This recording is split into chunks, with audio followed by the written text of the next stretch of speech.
మరి ముఖ్యంగా కొన్ని రోజుల క్రితం చూసాం ఆమె పార్టీలో ఇన్ఫాక్ట్ పార్టీ మారబోతున్నారంటూ కూడా చర్చ జరిగిన క్రమం.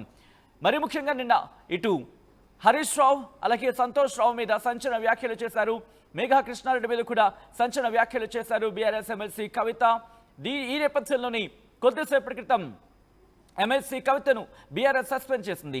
పార్టీ ఎమ్మెల్సీ శ్రీమతి కె కవిత ఇటీవల కాలంలో ప్రవర్తిస్తున్న తీరుతెన్నులు కొనసాగిస్తున్న పార్టీ వ్యతిరేక కార్యకలాపాలు బీఆర్ఎస్ పార్టీకి నష్టం కలిగించే రీతిలో ఉన్నందున పార్టీ అధిష్టానం ఈ విషయాన్ని తీవ్రంగా పరిగణిస్తున్నది. పార్టీ అధ్యక్షులు శ్రీ కె చంద్రశేఖరరావు గారు శ్రీమతి కె కవితను తక్షణం పార్టీ నుంచి సస్పెండ్ చేస్తూ నిర్ణయం తీసుకున్నారంటూ కూడా మీరు చూడొచ్చు. ప్రధాన కార్యదర్శి పార్టీ క్రమశిక్షణ వ్యవహారాల బాధ్యులు అంటూ కూడా సోమభరత్, అలాగే ప్రధాన కార్యదర్శి టి రవీంద్రరావు ఆ ఇద్దరి హస్తాక్షరాలతో ఆ లెటర్ని రిలీజ్ చేసింది. కొద్దిసేపటి క్రితం ఇటు పార్టీ నుంచి సస్పెండ్ అవ్వడం జరిగింది ఎమ్మెల్సీ కవిత. ఈ నేపథ్యంలో ఇప్పటికే చర్చ జోరందుకుంటోంది.